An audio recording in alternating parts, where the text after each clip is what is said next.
지금 기도 확보 안 하면 죽습니다.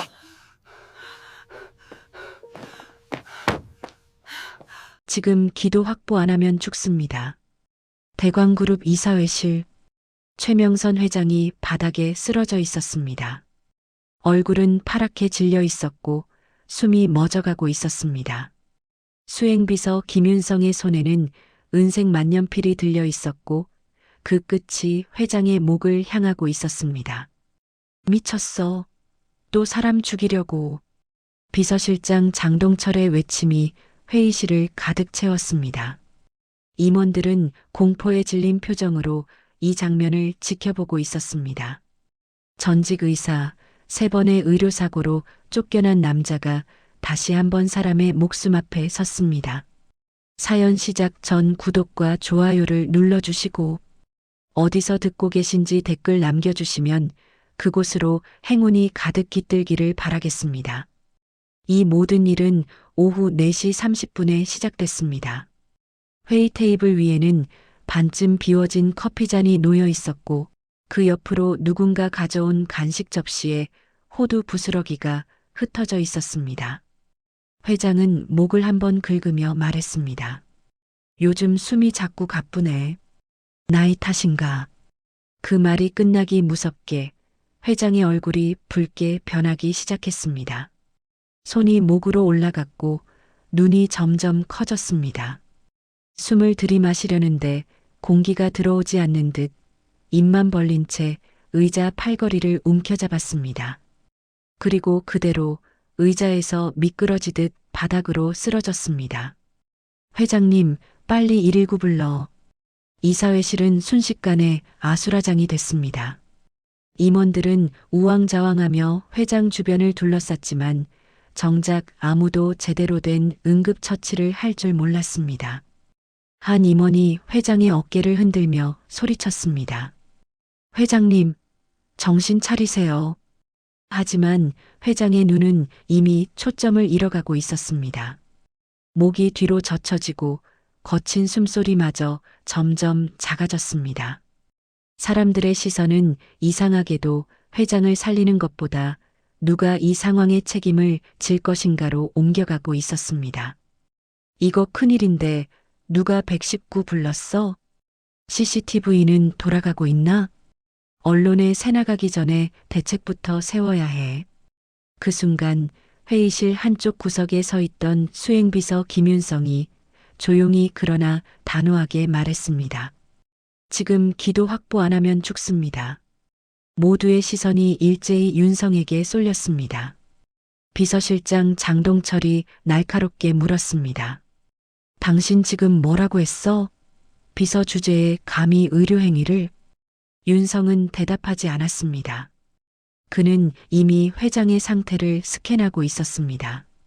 얼굴의 청색증, 목 부위의 부기, 호흡이 멎어가는 속도, 이 모든 것이 그에게는 너무나 익숙한 신호였습니다.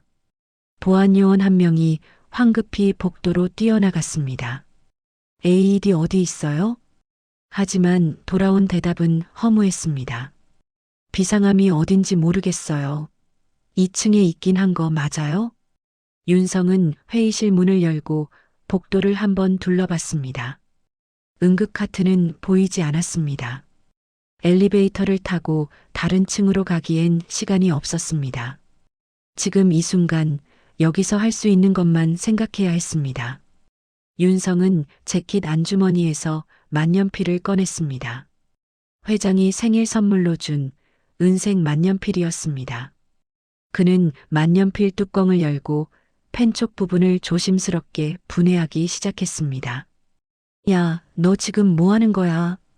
장동철의 목소리가 회의실을 가득 채웠습니다. 너 설마 그걸로 회장님 목을... 미쳤어? 또 사람 죽이려고? 임원 몇 명이 속닥거리기 시작했습니다. 저 사람 S대 병원 나온 그 의사 아니야? 맞아. 의료사고로 쫓겨난 사람이잖아. 3명이나 죽였다며?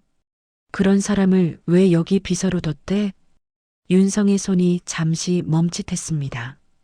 귓가에 예전 수술실의 심장 모니터 알람 소리가 들리는 것만 같았습니다. B-, B-, B-. 그 소리가 결국 일자로 길게 이어지던 순간의 기억이 떠올랐습니다. 하지만 지금은 그럴 때가 아니었습니다. 윤성은 눈을 감았다가 다시 떴습니다. 회장의 얼굴이 점점 더 파래지고 있었습니다. 가슴이 더 이상 오르내리지 않았습니다. 윤성은 무릎을 꿇고 회장 옆에 앉았습니다. 만년필 펜촉을 완전히 분리하고 속이 빈 튜브 부분만 남겼습니다. 그의 왼손이 회장의 목 부위를 천천히 더듬었습니다. 윤대골과 갑상연골 사이 정확한 위치를 찾아야 했습니다. 임원 한 명이 윤성의 팔을 붙잡았습니다. 안 돼. 당신이 뭘 믿고 그런 짓을. 윤성이 처음으로 그 사람을 똑바로 쳐다봤습니다. 그의 눈빛은 차갑고 단호했습니다. 손 놓으세요. 30초 안에 공기가 안 들어가면 뇌사입니다. 목소리에는 떨림이 없었습니다. 임원은 그 눈빛에 압도되어 손을 놓았습니다. 장동철이 다시 소리쳤습니다. 김윤성, 당신 지금 뭐 하는 거야? 책임질 거야? 윤성은 대답하지 않았습니다. 그의 오른손에 쥔 만년필 끝이 회장의 목 중앙으로 천천히 다가갔습니다. 회의실의 모든 사람들이 숨을 죽였습니다. 벽시계의 초침 소리만이 또각또각 무심하게 흘러갔습니다. 만년필 끝이 회장의 하얀 피부에 닿는 순간 윤성의 손이 정지했습니다. 그의 머릿속에는 수많은 생각이 스쳐 지나갔습니다. 예전 수술실에서 자신을 믿고 눈을 감았던 환자들의 얼굴, 의료사고라는 네 글자가 자신의 인생을 어떻게 무너뜨렸는지, 그리고 지금 이 순간 다시 한번 메스 대신 만년필을 쥐고 사람의 생명 앞에 선 자신. 만약 실패하면? 만약 회장이 이 자리에서 숨을 거두면? 사람들은 또다시 자신을 살인 의사라고 부를 것입니다. 하지만 아무것도 하지 않으면 이 사람은 확실히 죽습니다. 윤성의 눈앞에 어머니의 얼굴이 떠올랐습니다. 세상이 내게 뭐라 하든 넌 사람 살리는 사람이야. 어머니가 병원을 떠나던 날 밤 흐느끼는 아들의 어깨를 토닥이며 했던 말이었습니다. 윤성은 천천히 숨을 들이마셨습니다. 그리고 만년필을 쥔 손에 힘을 주었습니다. 회의실 형광등 불빛이 은색 만년필 표면에서 한번 반짝였습니다. 장동철이 윤성의 어깨를 붙잡으려 달려들었습니다. 안 돼. 하지만 그보다 빠르게 만년필 끝이 회장의 목을 향해 움직였습니다. 그 순간 시간이 멈춘 것 같았습니다. 김 선생님, 이번엔 선생님 차례예요. 4개월 전 S대 병원 흉부외과 수술실. 김윤성은 그날도 수술복을 입고 있었습니다. 새벽 4시에 시작된 응급수술이 이제야 막바지에 접어들고 있었습니다. 환자는 70대 남성 대동맥 박리증으로 실려온 지 6시간째였습니다. 윤성의 손은 떨림 없이 움직였습니다. 집도의가 고개를 끄덕이며 말했습니다. 역시 김 선생 손은 믿을만해. 수술은 성공적으로 끝났습니다. 환자의 심장 박동은 안정적이었고 출혈도 멈췄습니다. 윤성은 마스크를 벗으며 길게 숨을 내쉬었습니다. 이번 주에만 벌써 11번째 수술이었습니다. 수술실을 나서는 윤성에게 간호사가 다가왔습니다. 선생님, 정말 대단하세요. 저 환자 다른 병원에서 포기했던 케이스잖아요. 윤성은 작게 웃으며 대답했습니다. 운이 좋았어요. 타이밍만 조금 늦었어도 못 살렸을 겁니다. 하지만 그날 저녁, 윤성이 숙직실에서 잠깐 눈을 붙이려던 순간 호출음이 울렸습니다. 김윤성 선생님, 중환자실로 급히 오세요. 아침에 수술했던 환자가 갑작스럽게 의식을 잃었습니다. 윤성은 뛰어가며 차트를 확인했습니다. 모든 수치가 정상이었는데 갑자기 혈압이 떨어지고 있었습니다. 뇌출혈일 수 있어요. 다시 열어봐야 합니다. 하지만 재수술을 준비하는 동안 환자는 숨을 거뒀습니다. 윤성의 손이 떨렸습니다. 분명 수술은 완벽했습니다. 모든 과정을 점검했고 봉합도 확실했습니다. 그런데 왜? 부검 결과 환자는 수술 전부터 이미 여러 장기에 문제가 있었습니다. 당뇨 합병증, 신부전, 간 기능 저하. 애초에 수술 자체가 무리였던 케이스였습니다. 하지만 병원 회의실에서 나온 말은 달랐습니다. 수술 집도의의 판단 미스가 있었던 것으로 보입니다. 윤성은 고개를 들었습니다. 저는 집도의가 아니었습니다. 제일 선생님이 집도하셨고 저는 보조였습니다. 병원장이 서류를 넘기며 말했습니다. 기록상으로는 김 선생이 주요 집도를 담당한 것으로 돼 있는데요. 윤성은 그제야 알았습니다. 누군가 기록을 바꿔놨다는 것을. 그리고 그 일은 한 번으로 끝나지 않았습니다. 두 번째 사망은 한 달 뒤였습니다. 50대 여성 환자, 폐암 수술 후 합병증으로 사망했습니다.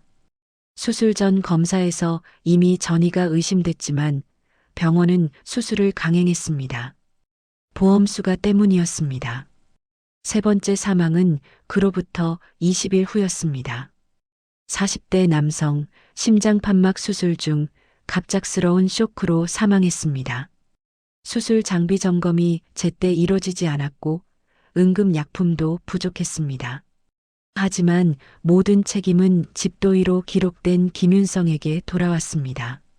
세 번이나 환자를 잃은 의사를 어떻게 믿습니까? 유족들의 항의가 빗발쳤습니다. 언론이 달려들었습니다. S대 병원 의료사고, 신의 손이라던 의사의 민낯. 병원장은 윤성을 불렀습니다. 병원장 옆에는 변호사가 앉아 있었습니다. 김 선생, 우리도 곤란해요. 이미 언론에 나간 상황이고 유족들이 집단 소송을 준비 중이래요. 윤성은 차분하게 말했습니다. 저는 제 역할을 다했습니다. 기록을 확인해 보시면. 병원장이 손을 저었습니다. 기록은 이미 다 확인했어요. 문제는 이 상황을 어떻게 수습하느냐예요. 변호사가 서류를 내밀었습니다. 사직서에 서명하시면 병원에서 합의금을 지원하겠습니다. 유족들과 조용히 마무리할 수 있게요. 윤성은 서류를 보지도 않고 일어섰습니다. 저는 잘못이 없습니다. 김 선생. 병원장의 목소리가 차가워졌습니다. 지금 여기서 나가면 당신은 이 업계에서 영원히 일 못해요. 의사 면허는 있어도 아무 소용 없어요. 이해하시죠? 윤성은 문을 열며 돌아봤습니다. 그럼 면허라도 지킬 수 있으니 다행이네요. 하지만 문을 나서는 순간 무릎에 힘이 풀렸습니다. 복도 벤치에 주저앉아 고개를 숙였습니다. 10년 넘게 공부하고 수련받고 수백 명의 환자를 살려냈는데 단 3번의 사망으로 모든 것이 무너졌습니다. 그날 밤 집에 돌아왔습니다. 어머니는 거실에서 뉴스를 보고 계셨습니다. 화면에는 S대 병원 정문 앞에서 항의하는 유족들의 모습이 나오고 있었습니다. 어머니는 재빨리 채널을 돌렸습니다. 왔니? 밥은 먹었어? 윤성은 아무 말 없이 방으로 들어갔습니다. 침대에 누워 천장을 바라봤습니다. 핸드폰에는 동료들의 문자가 몇 개 와 있었습니다. 윤성아, 미안해. 나도 뭐라 말해줄 수가 없네. 힘내. 진실은 언젠가 밝혀질 거야. 하지만 진실은 밝혀지지 않았습니다. 일주일 후 병원은 공식 사과문을 발표했습니다. 고인들과 유족들께 깊은 사과를 드립니다. 해당 의사는 이미 퇴사 조치했으며 윤성은 집 밖으로 나갈 수 없었습니다. 동네 사람들의 시선이 느껴졌습니다. 편의점에 들어가면 속닥거리는 소리가 들렸습니다. 저 사람 의사였다며? 사람 죽인 거 맞대. 한 달이 지났습니다. 통장 잔고는 바닥이 보이기 시작했습니다. 어머니의 약가, 생활비, 공과금. 윤성은 구직 사이트를 뒤졌지만 병원은 어디도 그를 받아주지 않았습니다. 어느 날 이메일 한 통이 왔습니다. 발신자는 대광그룹 인사팀이었습니다. 김윤성 선생님께 저희 그룹 회장님의 수행비서 자리에 관심이 있으신지 여쭙고 싶습니다. 의료 지식이 필요한 특수한 업무이며 처우는 상담 후 결정하겠습니다. 윤성은 처음에는 스팸인 줄 알았습니다. 하지만 다음 날 전화가 왔습니다. 김윤성 선생님 맞으십니까? 대광그룹입니다. 면접은 일주일 후였습니다. 대광그룹 본사 25층 비서실. 면접관은 비서실장 장동철이었습니다. 이력서에 S대 병원 경력이 있네요? 네. 그만두신 이유는? 개인 사정입니다. 장동철은 이력서를 덮으며 말했습니다. 우리는 다 알고 있어요. 의료사고 건. 윤성의 얼굴이 굳었습니다. 하지만 회장님께서는 그 부분을 문제 삼지 않으셨어요. 오히려 의료 지식이 있는 사람이 필요하다고 하셨죠. 왜? 저를요? 장동철이 창밖을 바라보며 말했습니다. 회장님은 건강이 좋지 않으세요. 그래서 의료 상황을 판단할 수 있는 사람이 항상 곁에 있어야 합니다. 물론 비서 업무가 주된 일이지만요. 윤성은 입술을 깨물었습니다.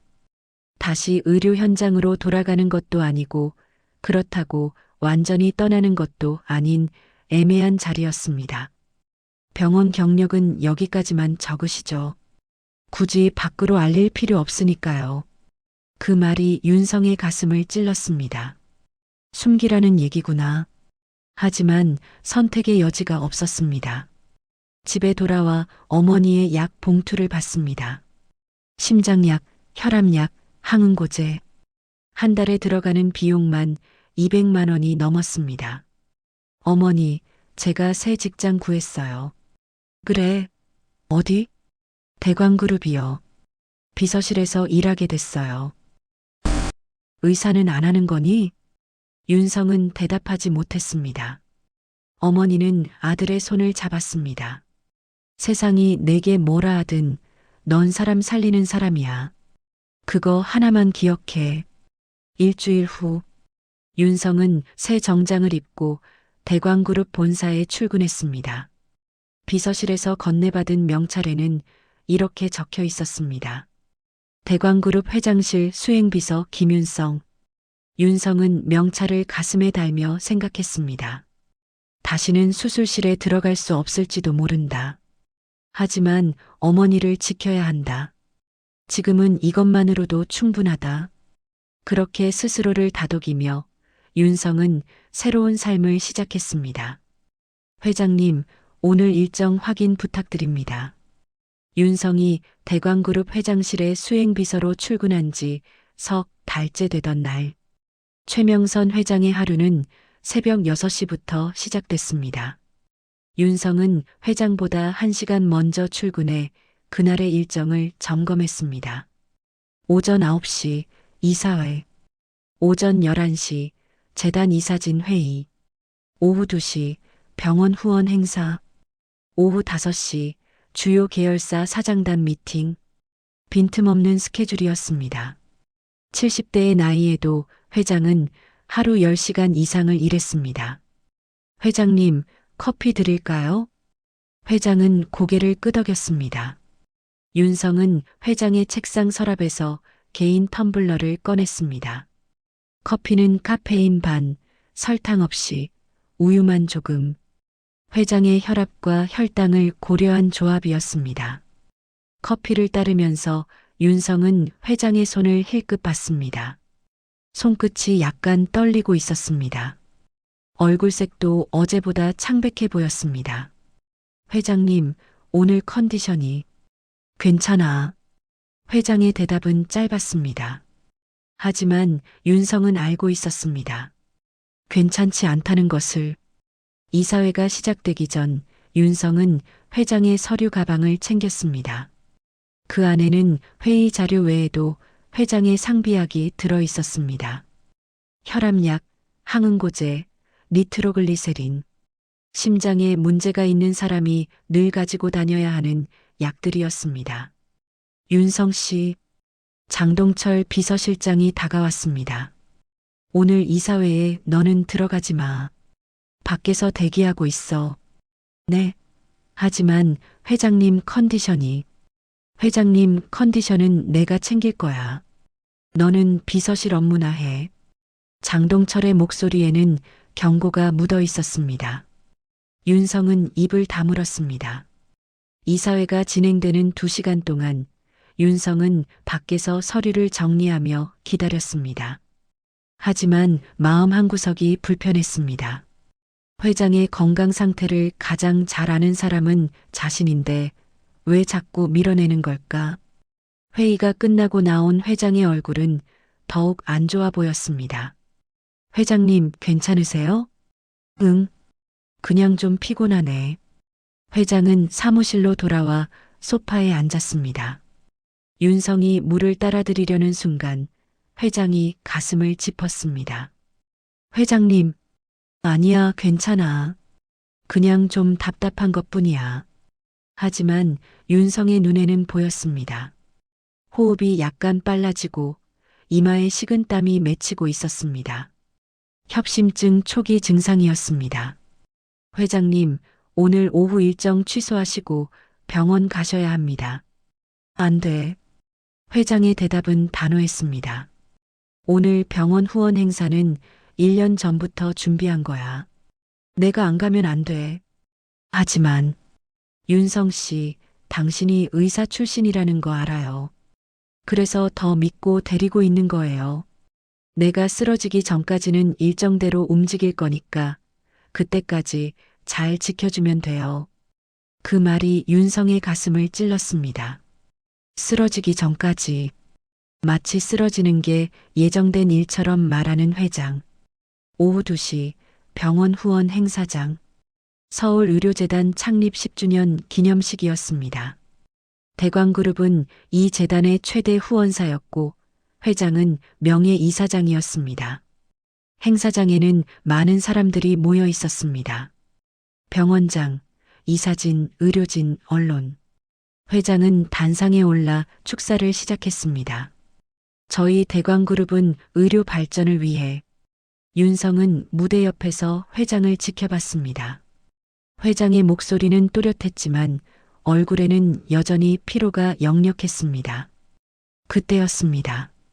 무대 뒤편에서 병원장과 낯익은 얼굴이 대화하는 모습이 보였습니다. S대 병원장이었습니다. 윤성의 과거를 묻어버린 바로 그 사람. 윤성은 무의식적으로 한 발 뒤로 물러섰습니다. 하지만 S대 병원장은 윤성을 알아보지 못하는 것 같았습니다. 비서복을 입은 윤성의 모습은 예전의 의사 가운과는 너무 달랐으니까 그렇게 마무리됐습니다. 깔끔하게요. 병원장들의 대화 속에서 마무리, 깔끔하게라는 단어가 들렸습니다. 윤성의 심장이 두근거렸습니다.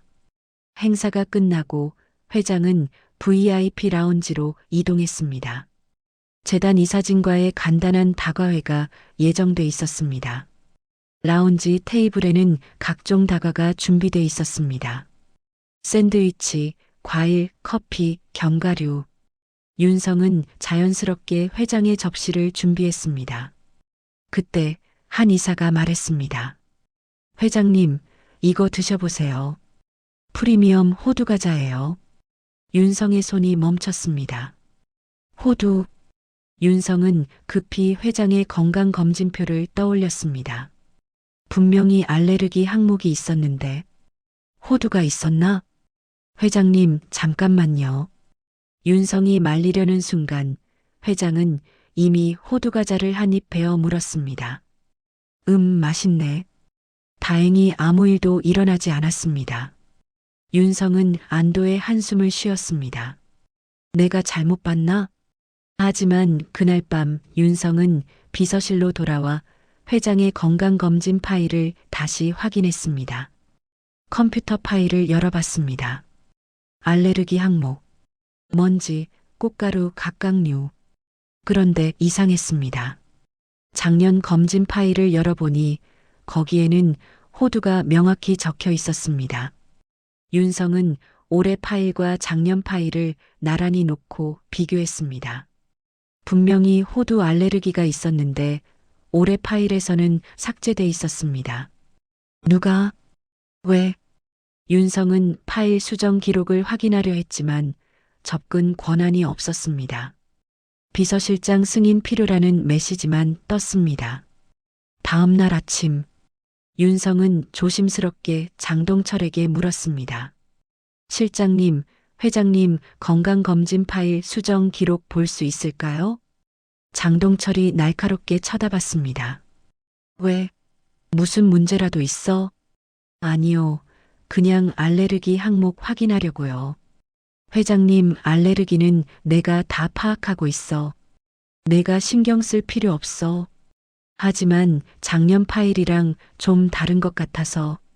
장동철의 표정이 차갑게 굳었습니다. 김윤성 씨, 당신은 수행비서야. 회장님 일정 관리나 하면 돼. 의료기록 관리는 병원 쪽이랑 내가 알아서 해. 알겠어? 윤성은 더 이상 말할 수 없었습니다. 하지만 그날 저녁 회장실에서 혼자 정리를 하던 윤성은 우연히 회장 책상 서랍을 열게 됐습니다.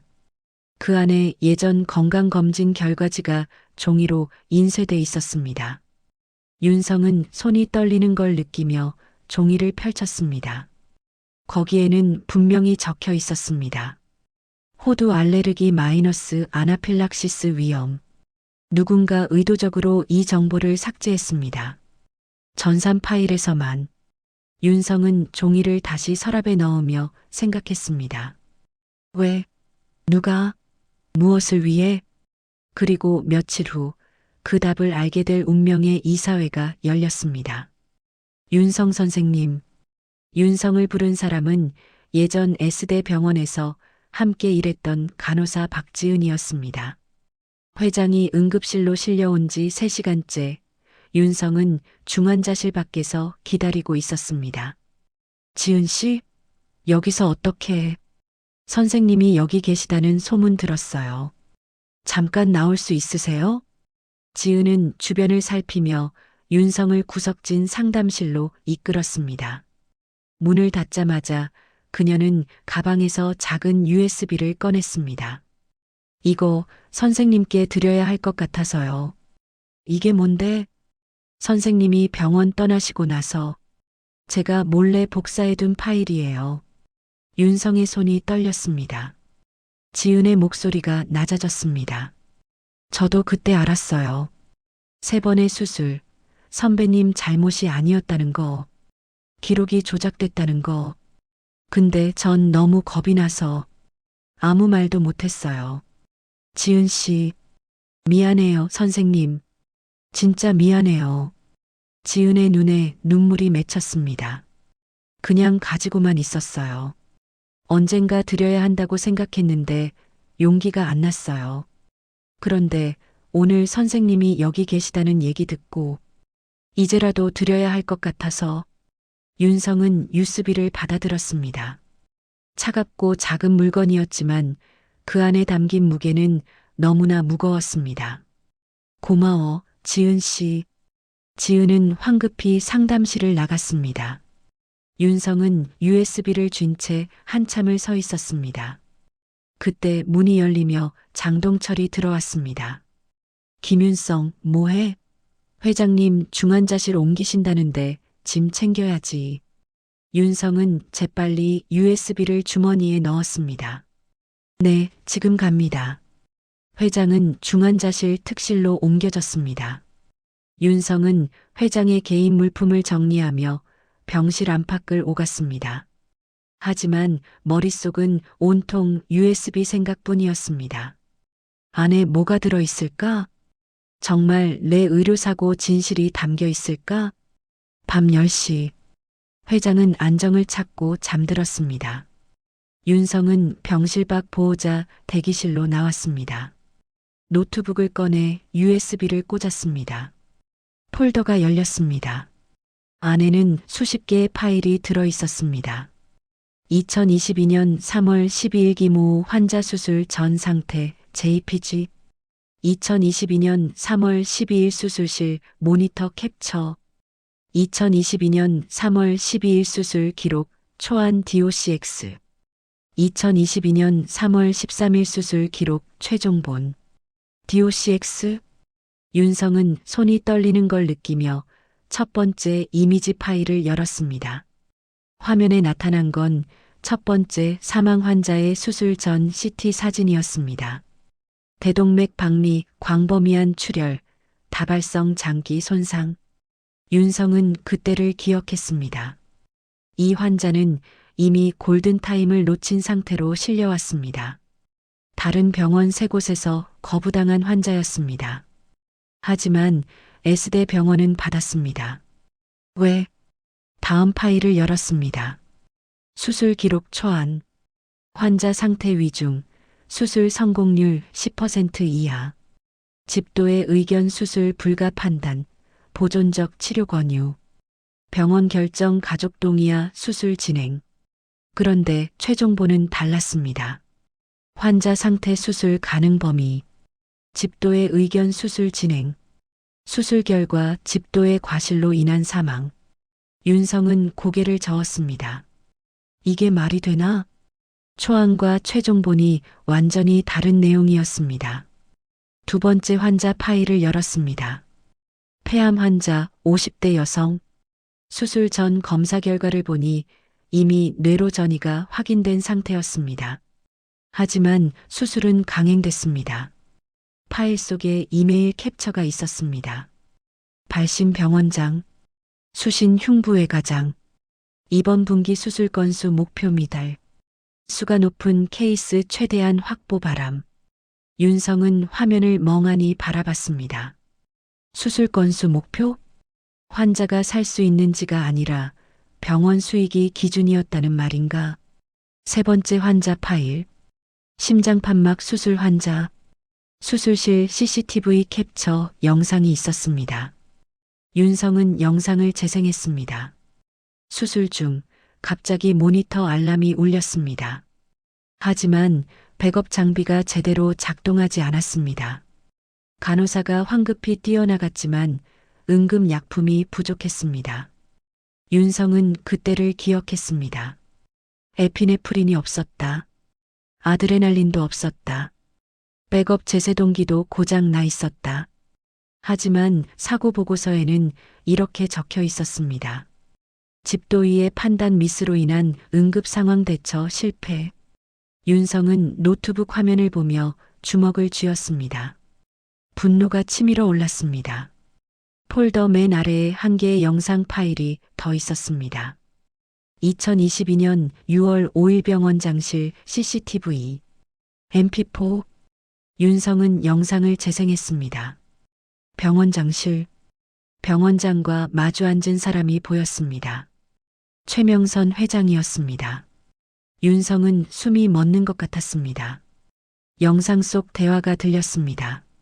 병원장 회장님, 이번 거는 조용히 마무리하는 게 서로에게 좋을 것 같습니다. 회장 의료사고가 3건이나 되는데 조용히 묻을 수 있나요? 병원장 언론 대응과 유족 합의는 저희가 알아서 하겠습니다. 다만, 회장 다만? 병원장 재단 후원금 건은 예정대로 진행해 주셔야 합니다. 그래야 저희도 이미지 관리를 할 수 있습니다. 회장, 얼마나 필요하죠? 병원장 100억 정도면 충분합니다. 잠시 침묵이 흘렀습니다. 회장 알겠습니다. 대신 이 건으로 더 이상 우리 그룹 이름이 나오면 안 됩니다. 병원장 물론입니다. 책임은 해당 의사 개인에게 돌아가도록 하겠습니다. 영상이 끝났습니다. 윤성은 노트북을 덮었습니다. 손이 떨리고 숨이 막혔습니다. 회장님이 알고 있었다는 건가? 내가 누명을 쓰는 걸 알면서도 돈으로 묻었다는 건가? 윤성은 일어나 복도를 걸었습니다. 중환자실 유리창 너머로 회장이 보였습니다. 산소 마스크를 쓰고 누워있는 모습. 내가 이 사람을 살렸다. 만년필로 목에 구멍을 뚫어서. 그런데 이 사람은 나를. 윤성은 주먹을 쥐었다가 폈습니다. 그때 뒤에서 목소리가 들렸습니다. 뭐하고 있어? 장동철이었습니다. 아무것도 아닙니다. 그냥 회장님 상태 확인하려고. 장동철이 윤성의 손에 들린 노트북을 봤습니다. 노트북은 왜 들고 있어? 업무 정리 중이었습니다. 장동철의 눈빛이 날카로워졌습니다. 김윤성, 너 지금 뭔가 조사하고 있는 거 아니야? 무슨 말씀이신지. 경고할게. 내 위치를 잊지 마. 넌 비서야. 비서가 알아야 할 것만 알면 돼. 장동철은 복도 끝으로 걸어갔습니다. 하지만 돌아서며 한마디 더 던졌습니다. 예전 병원 일도 그렇게 망한 거 아니야? 주제 파악 못해서. 윤성은 그 자리에 얼어붙었습니다. 복도 저 끝에서 장동철의 실루엣이 어둠 속으로 사라졌습니다. 윤성은 주머니 속 USB를 만지작거렸습니다. 이걸 어떻게 해야 하지? 회장님께 보여줘야 하나? 아니면 경찰에? 하지만 회장님도 이 일에 연루돼 있다면. 윤성의 머릿속이 복잡해졌습니다. 그리고 며칠 후 진실을 밝히기로 그는 결심했습니다. 비서가 회장님 목을 찔렀대요. 소문은 빠르게 퍼졌습니다. 회장이 쓰러진 지 이틀째. 대광그룹 사내 커뮤니티, 카카오톡 단체방, 심지어 언론사 취재 데스크까지. S대 병원에서 쫓겨난 그 의사 맞죠? 3명이나 죽인 사람을 왜 비서로 뒀대? 이번에도 또 사고 친 거 아니에요? 윤성은 병원 복도를 걸으며 주변 사람들의 시선을 느꼈습니다. 간호사들이 속닥거렸고 보안 요원들이 그를 예의주시했습니다. 회장은 여전히 중환자실에 있었습니다. 응급 기도절 개술 덕분에 목숨은 건졌지만 아직 의식은 완전히 돌아오지 않았습니다. 장동철은 비서실 직원들을 회의실에 모았습니다. 다들 들어요. 지금부터 외부에 나가는 말은 내가 검토한 것만 나가는 겁니다. 공식 발표는 회장님께서 갑작스러운 쇼크 상태로 병원에 계신다 이것뿐이에요. 한 직원이 손을 들었습니다. 그런데 실장님, 김윤성 씨가 응급처치한 거는?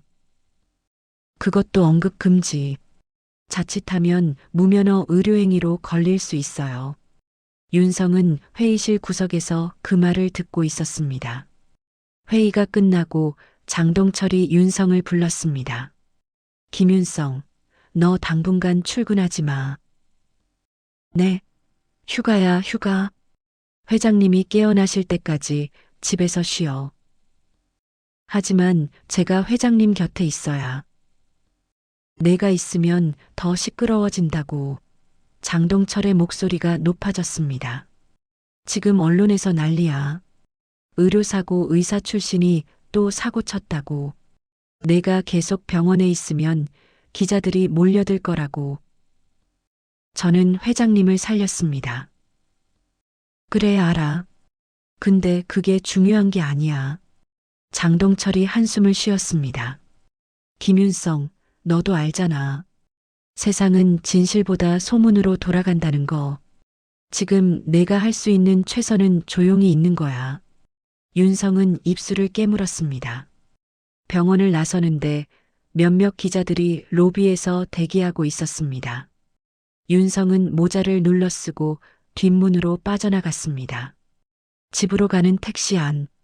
윤성은 핸드폰을 켰습니다. 문자 메시지가 쏟아졌습니다. 선배, 괜찮으세요? 윤성아, 뉴스 봤어. 연락해. 또 이런 일이. 힘내. 하지만 그 중에는 이런 것도 있었습니다. 역시 살인마는 어디 가도 살인마네요. 윤성은 핸드폰을 껐습니다. 집에 도착하니 어머니가 현관문을 열어주셨습니다. 왔니? 어머니의 얼굴에는 걱정이 가득했습니다. 어머니, 뉴스 보셨어요? 봤어. 어머니는 아들을 거실로 이끌었습니다. 식탁에는 따뜻한 국이 놓여 있었습니다. 먹어. 밥은 먹고 다니는 거니? 어머니, 저 괜찮아요. 괜찮긴 뭐가 괜찮아. 어머니의 목소리가 떨렸습니다.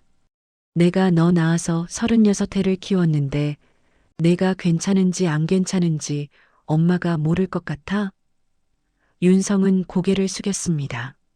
어머니 회장님 목숨 살렸어요. 분명히 살렸는데 사람들은 또 제가 사고 쳤다고. 알아. 어머니가 아들의 손을 잡았습니다.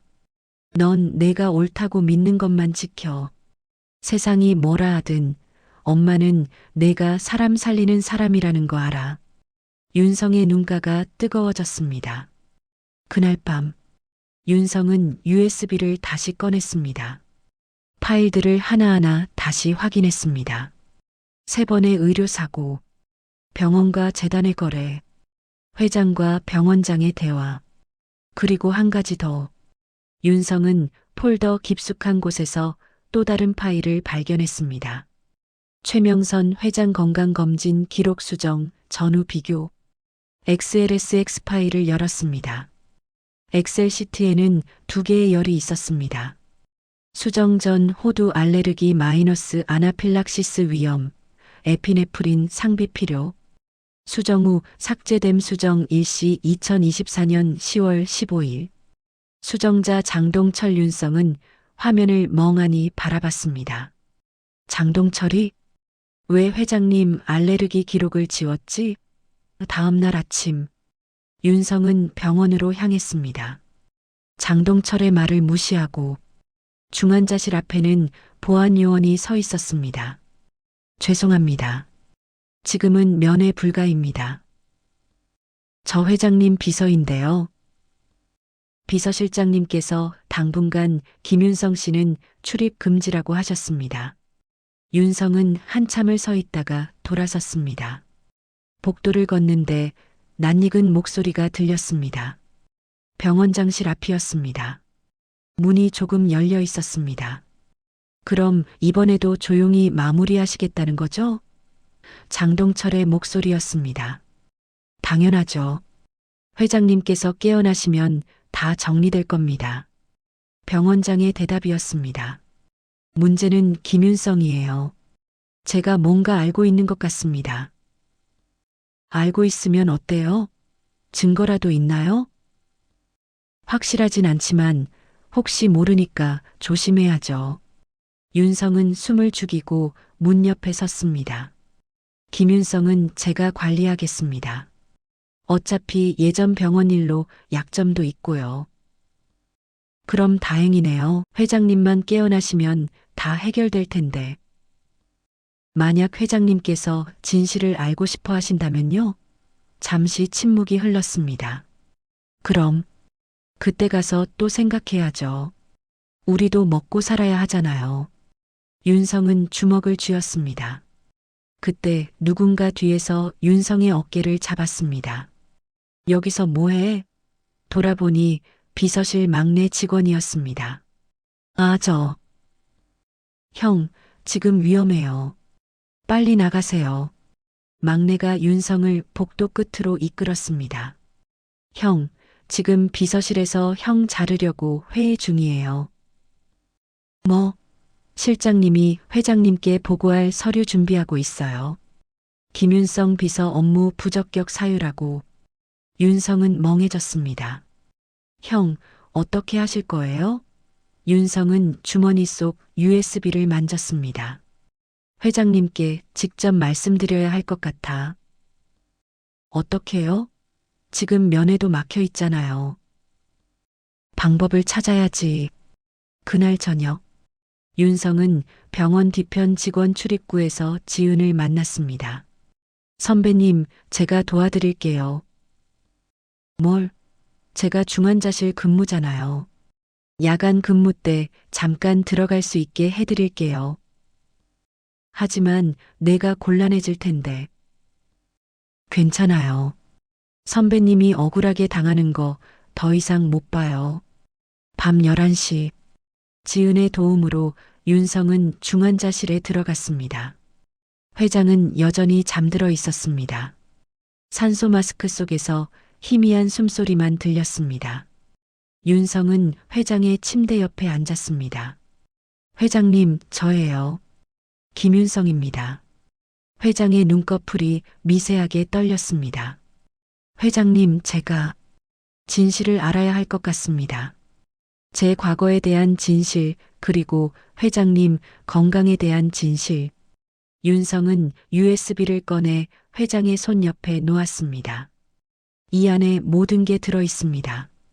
회장님께서 깨어나시면 꼭 확인해 주세요. 회장의 손가락이 아주 조금 움직였습니다. 그때 문이 열렸습니다. 장동철이 서 있었습니다. 김윤성, 내 지금 뭐 하는 거야? 장동철의 목소리가 중환자실을 가득 채웠습니다. 윤성은 재빨리 USB를 주머니에 넣으려 했지만 이미 늦었습니다.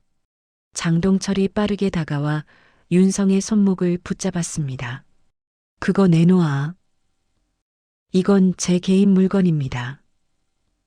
개인 물건을 왜 회장님 병실에 가져와? 뭐가 들어있는데? 두 사람이 실랑이를 벌이는 사이 회장의 눈꺼풀이 떨렸습니다. 희미한 신음소리였습니다.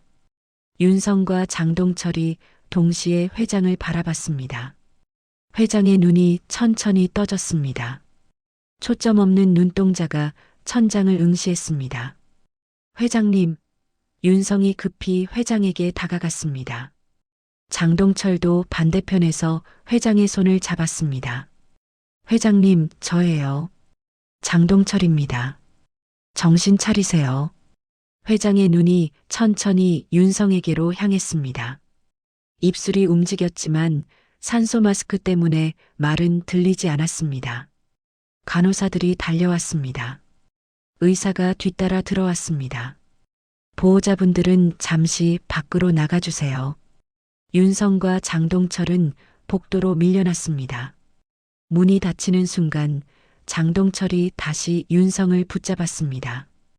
USB 내놔. 안 됩니다. 김윤성, 지금 내가 뭘 하고 있는지 알아?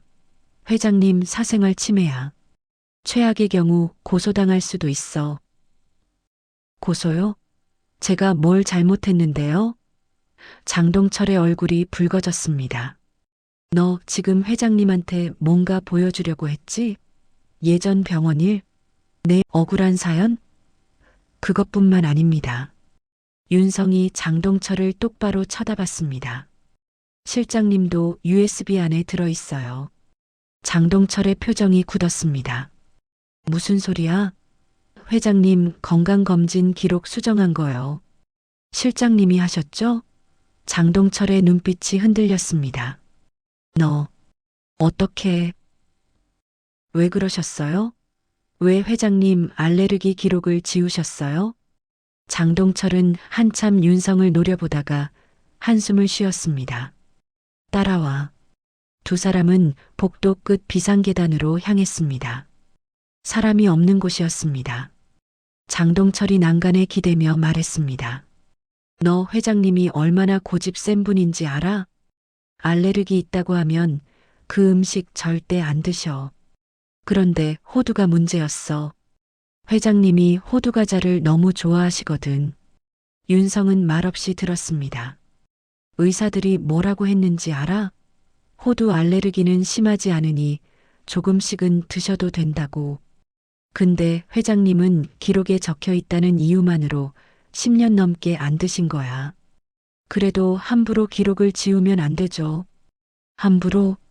장동철이 비웃었습니다. 나는 회장님 곁에서 25년을 일했어. 회장님이 뭘 원하시는지, 뭐가 편하신지 내가 누구보다 잘 알아. 그래도 의료 기록은, 김윤성, 너는 비서생활 석 달밖에 안 됐잖아. 이 일이 뭔지도 모르면서 떠들지 마. 장동철의 목소리에 짜증이 묻어났습니다. 나는 회장님을 위해서 한 거야.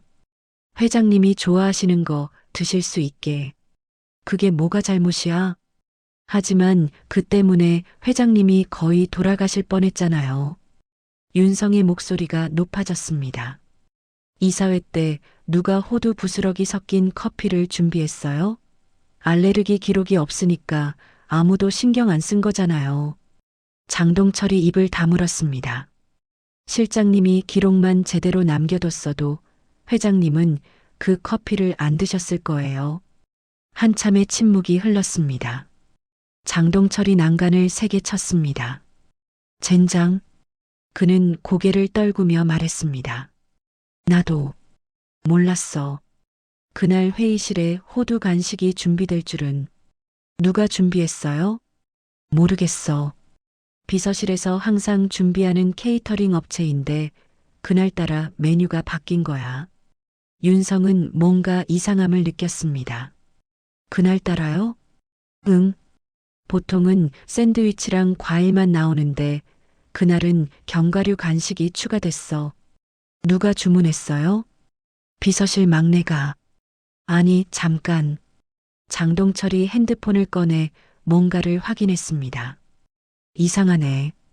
주문서에는 내 이름으로 돼 있는데 난 주문한 적이 없어. 두 사람의 시선이 마주쳤습니다. 누군가 일부러. 그 순간 중환자실 문이 열렸습니다. 의사가 나왔습니다. 회장님께서 의식을 완전히 회복하셨습니다. 면회 가능합니다. 윤성과 장동철은 급히 병실로 들어갔습니다. 회장은 산소 마스크를 벗은 채 침대에 반쯤 기대 앉아 있었습니다. 얼굴에는 아직 피로가 역력했지만 눈빛만큼은 또렷했습니다. 회장님, 장동철이 먼저 다가갔습니다. 회장은 고개를 끄덕이고는 윤성을 바라봤습니다. 김윤성, 네, 회장님. 그날 내가 나를 살렸다고 들었어. 윤성은 고개를 숙였습니다. 당연히 해야 할 일을 했을 뿐입니다. 회장은 천천히 숨을 들이마셨습니다. 고맙다. 내가 아니었으면 나는 이미 저 세상이다. 장동철이 끼어들었습니다. 회장님, 지금은 쉬셔야 합니다. 말씀을 너무 많이 하시면. 회장이 손을 들어 장동철을 제지했습니다. 동철아, 나 좀 윤성 씨랑만 얘기할 수 있을까? 네. 잠깐만. 10분만. 장동철은 난처한 표정으로 윤성을 쳐다봤습니다. 하지만 회장의 뜻을 거스를 수 없었습니다. 알겠습니다. 밖에 있겠습니다. 장동철이 나가고 병실에는 윤성과 회장만 남았습니다. 회장은 천천히 입을 열었습니다. 윤성 씨, 당신 S대 병원 출신이지? 윤성은 놀라 회장을 바라봤습니다. 어떻게? 나도 다 알고 있어. 3번의 의료사고, 억울하게 병원 나온 일. 회장의 목소리는 담담했습니다. 그리고 그 뒤에 내가 있었다는 것도. 윤성의 가슴이 철렁 내려앉았습니다. 회장님, 미안해. 회장이 고개를 숙였습니다. 그때 나는 재단 이미지만 생각했어. 의료사고가 크게 번지면 재단도 타격을 입을까봐. 그래서 병원이 제안한 대로 돈으로 마무리했어. 내가 억울하게 희생당하는 걸 알면서도 나는 모른 척했어. 그게 내가 당신에게 진 빚이야. 윤성은 주먹을 쥐었다가 폈습니다. 분노해야 할까, 이해해야 할까? 감정이 복잡했습니다.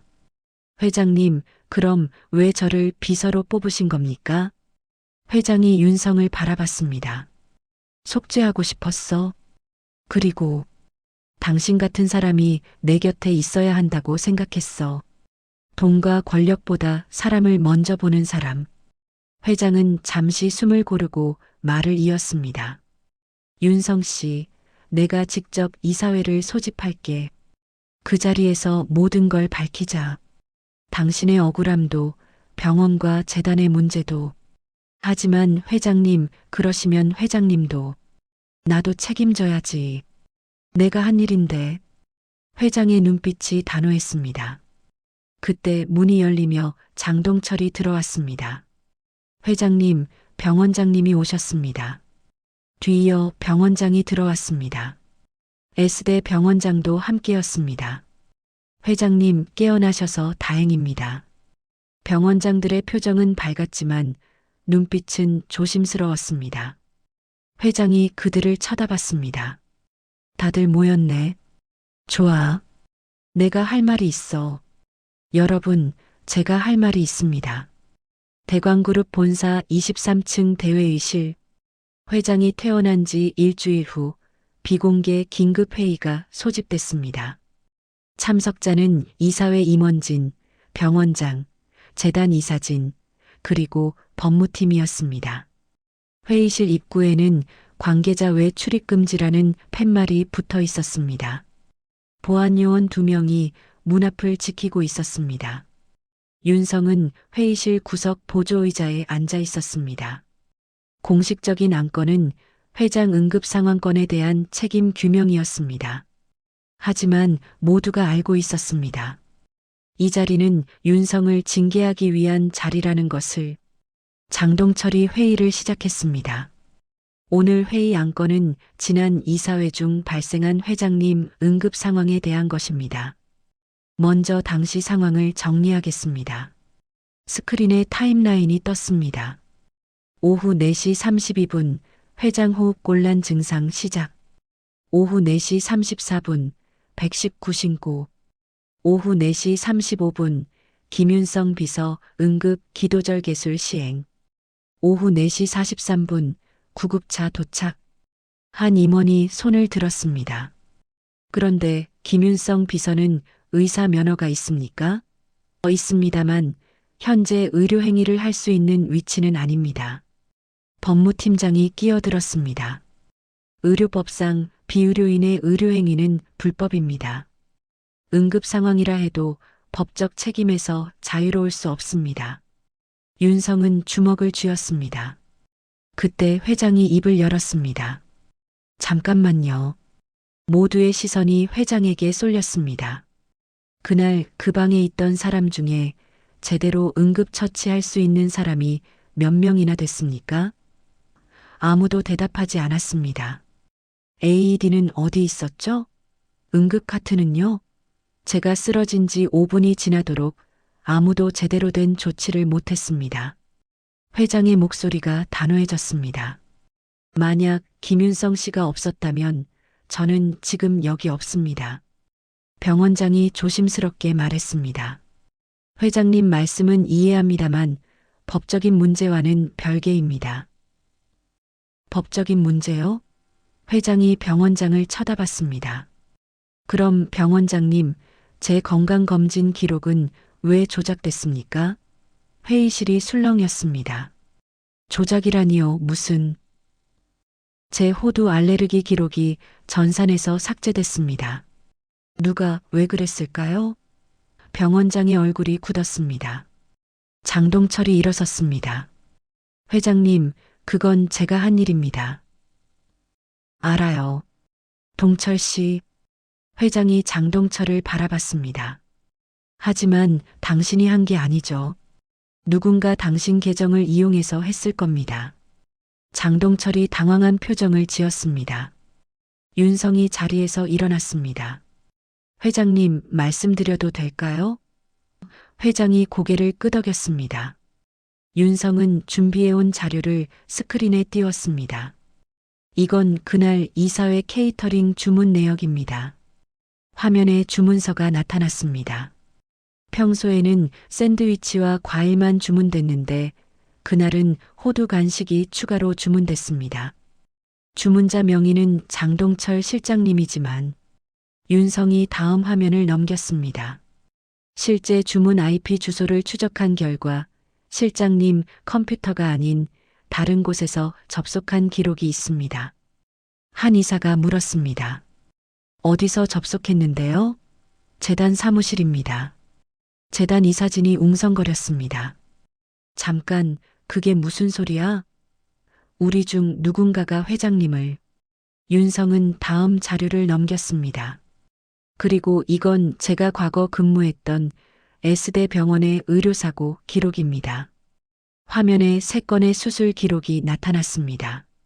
제가 3번의 의료사고로 병원을 떠났다고 알려져 있습니다. 하지만 실제로는 윤성은 수술 기록 초안과 최종본을 나란히 보여줬습니다. 초안과 최종본이 완전히 다릅니다. 환자 상태, 수술 가능 여부, 책임 소재까지 전부 바뀌었습니다. S대 병원장이 벌떡 일어났습니다. 이건 기밀 문서인데 어떻게 가지고 있는 겁니까? 제보를 받았습니다. 양심 있는 의료진으로부터. 윤성은 마지막 자료를 넘겼습니다. 그리고 이것은 당시 회장님과 병원장님의 대화 녹취록입니다. 화면의 대화 내용이 텍스트로 나타났습니다. 병원장 재단 후원금 건은 예정대로 진행해 주셔야 합니다. 회장, 얼마나 필요하죠? 병원장 100억 정도면 충분합니다. 회의실이 조용해졌습니다. 회장이 천천히 입을 열었습니다. 맞습니다. 제가 돈으로 일을 덮었습니다. 회장님, 장동철이 놀라 소리쳤습니다. 그때 저는 재단 이미지만 생각했습니다. 의료사고가 커지면 후원금이 줄어들 거라고, 재단 평판이 나빠질 거라고 생각했죠. 회장의 목소리가 떨렸습니다. 하지만 그게 잘못이었습니다. 한 사람의 인생을 망쳤습니다. 아무 잘못도 없는 의사를. S대 병원장이 변명했습니다. 회장님, 그때는 어쩔 수 없는 상황이었습니다. 유족들이 집단 소송을 준비하고 있었고, 그래서 죄 없는 사람을 희생양으로 만들었습니까? 회장의 목소리가 높아졌습니다. 여러분, 우리가 의료재단을 운영하는 이유가 뭡니까? 돈입니까? 아니면 사람입니까? 아무도 대답하지 못했습니다. 회장이 계속 말했습니다. 저는 오늘 이 자리에서 밝힙니다. 김윤성 씨는 무죄입니다. 3번의 의료사고는 병원 시스템의 문제였고 기록은 조작됐습니다. 회장님, 하지만 이미 법적으로 마무리된 사건을 다시 조사하겠습니다. 제대로. 회장이 단호하게 말했습니다. 그때 한 재단 이사가 일어섰습니다. 회장님, 그러시면 재단이 무너집니다. 언론에서 가만히 있을 것 같습니까? 무너지면 다시 세우면 됩니다. 제대로. 회장의 눈빛이 흔들리지 않았습니다. 병원장이 마지막으로 말했습니다. 회장님, 신중히 생각하십시오. 이 일이 커지면 회장님 개인에게도. 제가 감수하겠습니다. 회의실이 다시 조용해졌습니다. 윤성은 자리에 앉으며 회장을 바라봤습니다. 회장도 윤성을 쳐다보며 작게 고개를 끄덕였습니다. 회의가 끝나고 사람들이 하나둘 나갔습니다. 장동철과 병원장은 복도에서 낮은 목소리로 대화를 나눴습니다. 이대로 가다간 우리 다 끝이야. 회장님을 설득해야 합니다. 설득이 될 것 같아? 저 표정 봤어? 두 사람의 뒷모습이 복도 끝으로 사라졌습니다. 윤성은 회의실에 혼자 남아 창밖을 바라봤습니다. 진실이 밝혀지고 있었습니다. 하지만 아직 모든 퍼즐이 맞춰진 건 아니었습니다. 누가 회장님을 죽이려 했을까?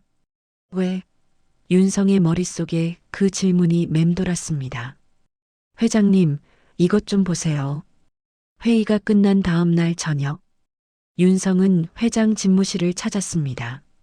손에는 노트북과 USB가 들려 있었습니다.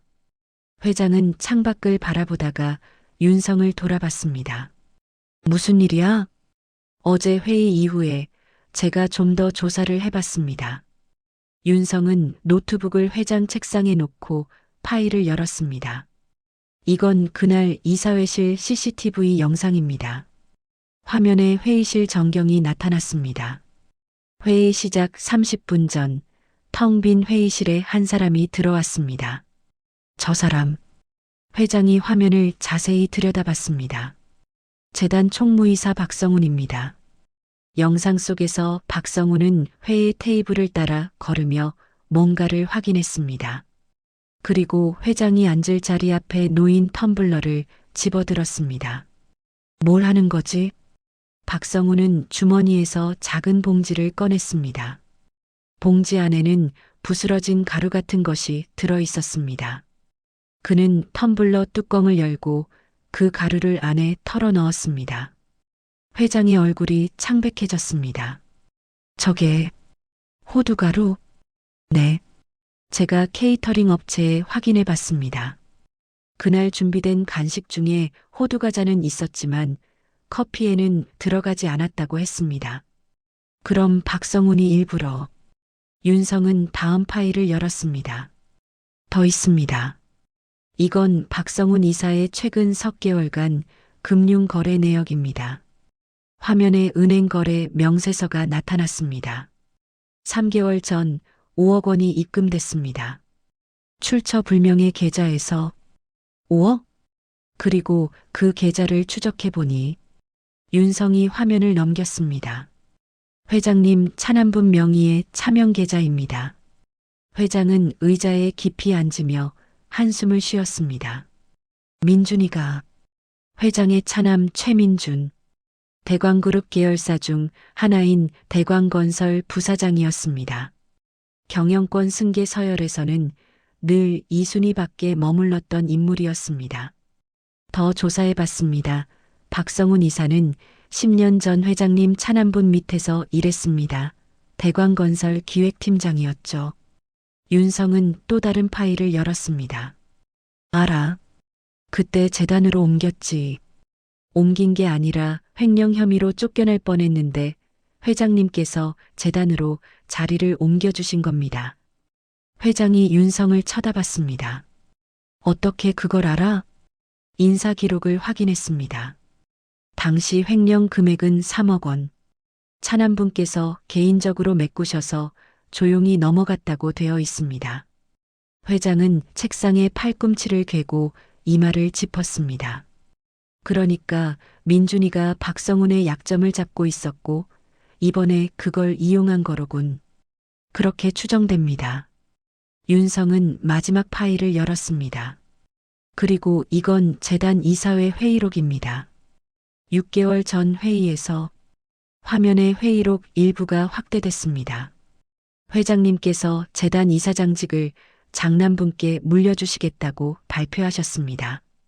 그랬지. 그 회의 직후 차남분께서 회장님과 크게 다투셨다는 기록이 있습니다. 회장은 고개를 끄덕였습니다. 민준이가 자기도 기회를 달라고 했어. 근데 형한테 밀린다고 생각했나 봐. 윤성은 조심스럽게 말했습니다. 회장님, 차남분은 회장님이 돌아가시면 재단 이사장직을 물려받을 수 없다는 걸 알고 계셨습니다. 그래서 나를 없애려 했다는 거지. 회장의 목소리가 차갑게 가라앉았습니다. 그때 집무실 문이 열렸습니다. 장동철이 황급히 들어왔습니다. 회장님, 큰일 났습니다. 무슨 일이야? 박성훈 이사가 도주했습니다. 오늘 오후부터 연락이 안 되고 집에도 없습니다. 윤성과 회장이 동시에 일어섰습니다. 공항 확인했어? 지금 확인 중인데 이미 출국했을 수도 있습니다. 회장이 재빨리 핸드폰을 들었습니다.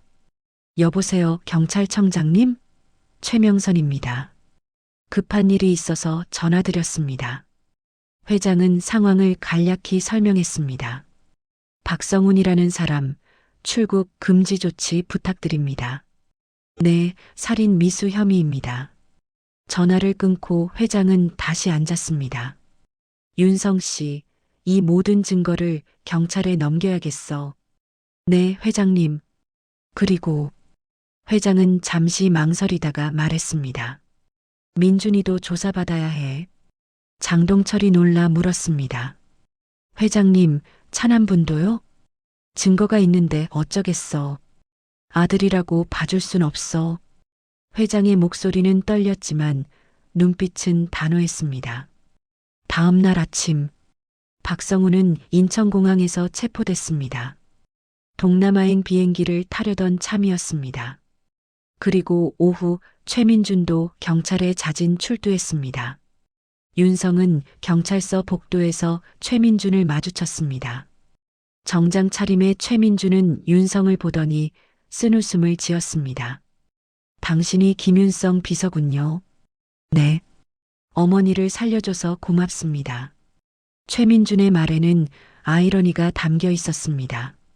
자신이 죽이려 했던 사람을 윤성이 살렸으니까요. 왜 그러셨습니까? 윤성이 물었습니다. 최민준은 한참 창밖을 바라보다가 대답했습니다. 평생을 형 그림자에 가려 살았어요. 뭘 해도 형만 못했고 어머니 눈에는 형만 보였죠. 그래도 나도 알아요. 변명이죠.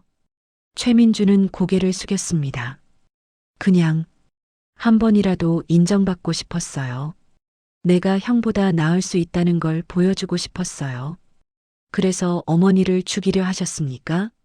죽이려고 한 건 아니었어요. 최민준이 고개를 들었습니다. 그냥 아프게만 하려고 했어요. 그럼 형이 어머니 간병하느라 정신없을 거고 그 사이 내가 재단을 맡을 수 있을 거라고. 하지만 회장님은 돌아가실 뻔하셨습니다.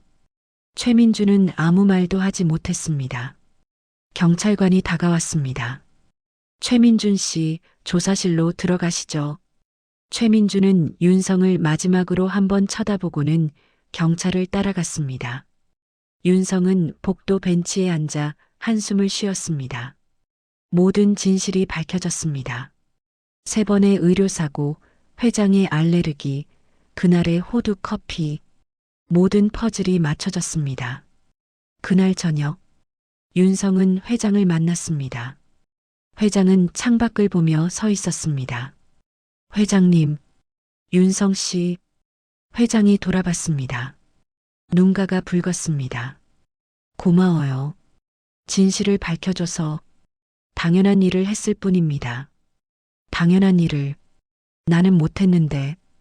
회장은 소파에 앉으며 윤성에게도 앉으라고 손짓했습니다. 윤성 씨, 당신의 의사 면허 문제 내가 책임지고 해결하겠어요. 재심 청구 들어가면 무죄 판결 받을 수 있을 거예요. 감사합니다, 회장님. 그리고 회장은 서류 봉투를 윤성에게 건넸습니다. 우리 재단에 새로 만드는 심혈관센터 센터장 자리예요. 맡아주시겠어요? 윤성은 서류를 펼쳐봤습니다. 회장님, 당신은 사람을 살리는 사람이에요. 비서실이 아니라 병원으로 돌아가야 해요. 회장의 눈빛이 따뜻했습니다. 윤성은 서류를 보며 천천히 고개를 끄덕였습니다. 피고인 김윤성에 대한 판결을 선고하겠습니다. 서울중앙지방법원 310호 법정. 재심 개시 결정이 나온 지 석 달 만이었습니다. 방청석에는 어머니, 회장, 그리고 예전 병원 동료 몇몇이 앉아 있었습니다. 판사가 판결문을 펼쳤습니다. 피고인을 무죄로 판결합니다. 윤성의 어깨가 축 늘어졌습니다. 3년 만에 듣는 두 글자였습니다. 무죄. 본 재판부는 피고인이 담당했던 3건의 수술이 모두 병원 시스템의 구조적 문제에서 비롯되었음을 인정합니다. 판사의 목소리가 법정에 울려 퍼졌습니다. 첫 번째 사건의 경우 환자는 이미 수술 불가능한 상태였으며 병원 측의 무리한 수술 결정이 원인이었습니다. 두 번째 사건은 수술 전전이 확인에도 불구하고 병원 수가 확보를 위해 강행된 수술이었습니다. 세 번째 사건은 수술 장비 점검 미비와 응급 약품 부족이 직접적 원인이었습니다. 윤성은 눈을 감았습니다. 가슴속 깊은 곳에 박혀있던 돌덩이가 조금씩 녹아내리는 것 같았습니다. 따라서 피고인에게 씌워진 의료사고 책임은 부당하며 이에 무죄를 선고합니다. 이상 선고를 마칩니다. 방망이 소리가 울렸습니다. 방청석에서 어머니가 조용히 눈물을 닦았습니다. 회장이 박수를 쳤고 다른 사람들도 따라 박수를 쳤습니다. 법정을 나서는 윤성에게 기자들이 몰려들었습니다. 김윤성 씨, 지금 기분이 어떠십니까? 억울함이 풀렸습니까? 앞으로 계획이 있으십니까? 윤성은 마이크 앞에 섰습니다. 3년 정말 긴 시간이었습니다. 윤성의 목소리가 떨렸습니다. 무죄를 받았지만 그 시간 동안 겪었던 일들은 돌이킬 수 없습니다. 하지만 저는 이제 다시 시작할 수 있게 됐습니다. 의사로 복귀하실 건가요? 네. 사람을 살리는 일을 계속하겠습니다. 기자회견이 끝나고 윤성은 어머니와 회장을 만났습니다. 어머니가 아들의 손을 꼭 잡았습니다. 잘했어, 우리 아들. 어머니, 오래 기다리셨죠? 괜찮아. 엄마는 처음부터 끝까지 내가 옳다는 거 알았어. 회장이 다가왔습니다. 축하해요, 윤성 씨. 아니, 이제 김윤성 선생님이라고 불러야겠네요. 회장님 덕분입니다. 내가 한 건 없어요. 당신이 스스로 해낸 거예요. 회장은 봉투 하나를 윤성에게 건넸습니다. 이게 뭡니까? 심혈관센터 계약서예요. 다음 주 월요일부터 출근이에요. 윤성은 봉투를 받으며 웃었습니다. 잘 부탁드립니다, 회장님. 다음 날 S대 병원에서 공식 사과문이 발표됐습니다. 저희 병원은 과거 김윤성 의사에게 부당한 책임을 전가한 것에 대해 깊이 사과드립니다. 당시 병원 시스템의 문제를 개인에게 떠넘긴 것은 명백한 잘못이었습니다. 재발 방지를 위해 병원 내 시스템을 전면 개편하고 피해를 입은 분들께 합당한 보상을 하겠습니다. 병원장은 사퇴했고 관련자들이 징계를 받았습니다. 일주일 후 윤성은 대광의료재단 심혈관센터에 첫 출근을 했습니다. 새로 지어진 센터는 최신 시설로 가득했습니다.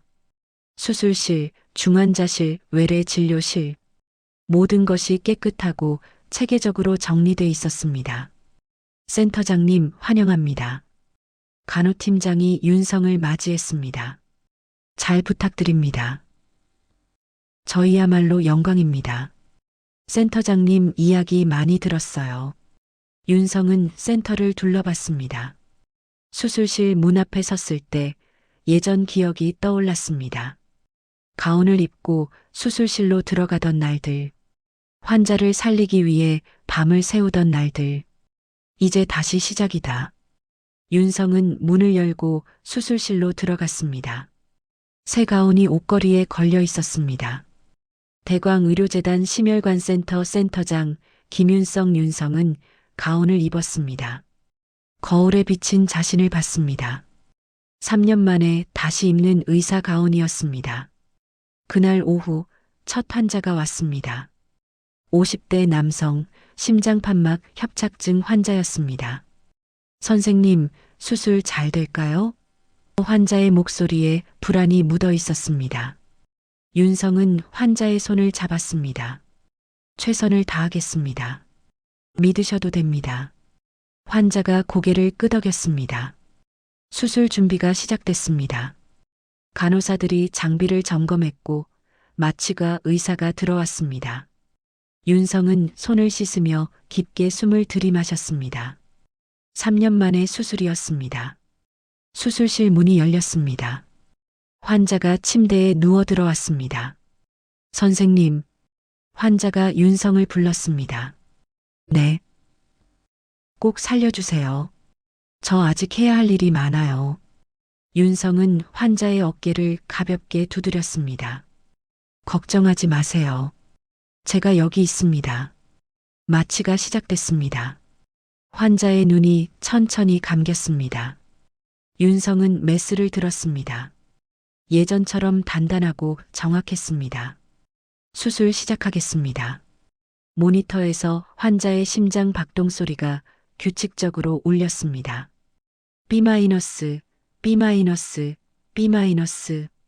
윤성은 그 소리를 들으며 집중했습니다. 이 소리가 멈추지 않게, 이 사람이 다시 눈을 뜰 수 있게. 4시간 후, 수술이 끝났습니다. 수술 성공적으로 끝났습니다. 간호사들이 박수를 쳤습니다. 윤성은 마스크를 벗으며 길게 숨을 내쉬었습니다. 수술실을 나서는 윤성을 회장이 기다리고 있었습니다. 첫 수술 어땠어요?